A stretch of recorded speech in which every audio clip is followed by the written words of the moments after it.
ಗ್ರಾಮಸೌಧ news ಟಿವಿಗೆ ಸ್ವಾಗತ. ನಾನು ನಿಮ್ಮ ರವಿಕುಮಾರ್. ವೀಕ್ಷಕರೇ, ಇಂದು ಪತ್ರಿಕಾ ದಿನಾಚರಣೆ ಹಾಗೂ ರಾಷ್ಟ್ರೀಯ ವೈದ್ಯರ ದಿನಾಚರಣೆಯನ್ನು ಹಿರಿಯ ಪತ್ರಕರ್ತರಾದ ದಾಸರವರು ಮಾಲೂರು ತಾಲೂಕಿನ ಪತ್ರಕರ್ತರ ಭವನದಲ್ಲಿ ವೈದ್ಯರಿಗೆ ಅಭಿನಂದನೆ ಸಲ್ಲಿಸುವ ಮುಖಾಂತರ ಪತ್ರಕರ್ತರ ದಿನಾಚರಣೆ ಹಾಗೂ ರಾಷ್ಟ್ರೀಯ ವೈದ್ಯರ ದಿನಾಚರಣೆಯನ್ನು ತುಂಬ ಅದ್ಧೂರಿಯಾಗಿ ಆಚರಿಸಲಾಯಿತು.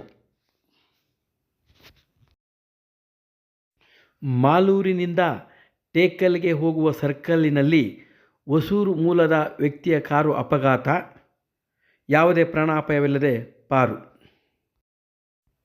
ಅಂತೂ ಮಾಲೂರು ತಾಲೂಕಿನಿಂದ ಬಂಗಾರಪೇಟೆ ಮಾರ್ಗವಾಗಿ ಕೆಜಪ್ಗೆ ಹೋಗುವ ಒಂದು ರೈಲ್ವೆ ಬ್ರಿಡ್ಜನ್ನು ಸಾರ್ವಜನಿಕರಿಗೆ ಸಮರ್ಪಣೆ ಮಾಡಿದ್ದು, ಈಗ ಮತ್ತೊಂದು ರೈಲ್ವೆ ಬ್ರಿಡ್ಜ್ಗೆ ಹಿಂದೆ ಇದ್ದಂತಹ ಮಾಜಿ ಸಂಸದರಾದ ಎಸ್ ಮುನಿಸ್ವಾಮಿರವರು ರೈಲ್ವೆ ಓವರ್ ಬ್ರಿಡ್ಜ್ಗೆ ಹಣವನ್ನು ಮಂಜೂರು ಮಾಡಿಸಿದ್ದು, ಈಗ ಕಾಮಗಾರಿ ಪ್ರಾರಂಭಗೊಂಡಿದ್ದು ಮಾಲೂರಿನಿಂದ ಹೋಗುವ ಸಾರ್ವಜನಿಕರಿಗೆ ಬಂಗಾರಪೇಟೆ ಮತ್ತು ಕೆಜಪ್ ಮಾರ್ಗವಾಗಿ ತುಂಬ ಅನುಕೂಲವಾಗಲಿದೆ ಎಂದು ಸಾರ್ವಜನಿಕರು ತುಂಬ ಆನಂದದಿಂದ ಹೇಳುತ್ತಿರುವುದು.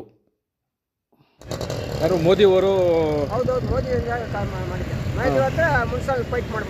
ಮುನಿಸ್ವಾಮಿಯವರು ತುಂಬ ಕೆಲಸ ಕಾರ್ಯಗಳು ಚೆನ್ನಾಗಿ ಮಾಡಿದ್ದಾರೆ. ಮೋದಿಯವರು ಅನುಕೂಲ ಮಾಡಿದ್ದಾರೆ, ನಮ್ಮ ಬಂಗಾರಪೇಟೆ ನಮ್ಮ ಬ್ರಿಡ್ಜ್ ಅನುಕೂಲ ಮಾಡಿದ್ದಾರೆ. ಮುನಿಸ್ವಾಮಿಯವರು ಮಾಡಿದ್ದಾರೆ, ಕೂಡ ಓಪನ್ ಆಗ್ತಿತ್ತು, ಅದು ಅವರೇ ಓಪನ್ ಮಾಡಿದ್ದಾರೆ. ಯಾರು ಮುನಿಸ್ವಾಮಿಯವರು ರೈಲ್ವೆ ಬ್ರಿಡ್ಜ್ ಅದು ಏನು ಮಾಲೂರಿಂದ ಬರ್ತಾರೆ. ಈಗ ಹೊಸ ಬ್ರಿಡ್ಜ್ ಇದೆ, ಎಷ್ಟು ದುಡ್ಡು ಏನಂತ ಏನಾದ್ರು ಗೊತ್ತಾ? ಅಮೌಂಟ್ ಗೊತ್ತಿಲ್ಲ, ಅವರು ಬರುವಾಗ ಆಗಿ MP ಮುನಿಸ್ವಾಮಿಯವರು ಈಗ ಹೈವೇ ರೋಡ್ಗೆ ಓವರ್ ಬ್ರಿಡ್ಜ್ಗೆ ಅವರು ಅನುಕೂಲ ಮಾಡಿಕೊಟ್ಟಿದ್ದಾರೆ. ಅವರು 30 ವರ್ಷದಿಂದ ಅದೇ ಕಾಂಗ್ರೆಸ್ಸು KH ಮುನಿಯಪ್ಪ ಮಾಡಿಲ್ಲ, ಈಗ BJP ಪಾರ್ಟಿ ಬಂದು ಮುನಿಸ್ವಾಮಿ ಅವರು ಮಾಡಿಕೊಟ್ಟಿದ್ದಾರೆ. ಇದು ಬಂಗಾರಪೇಟೆ ಏನು ಸೇತುವೆ, ಬಂಗಾರಪೇಟೆಗೆ ಮಾಲೂರು ಟು ಬಂಗಾರಪೇಟೆ, ಮಾಲೂರು, ಬೂದುಕೋಟೆ, ಮಾಸ್ತಿ ರೋಡ್ ಸೇತುವೆ. ಇದು ಏನು ಸೇತುವೆ?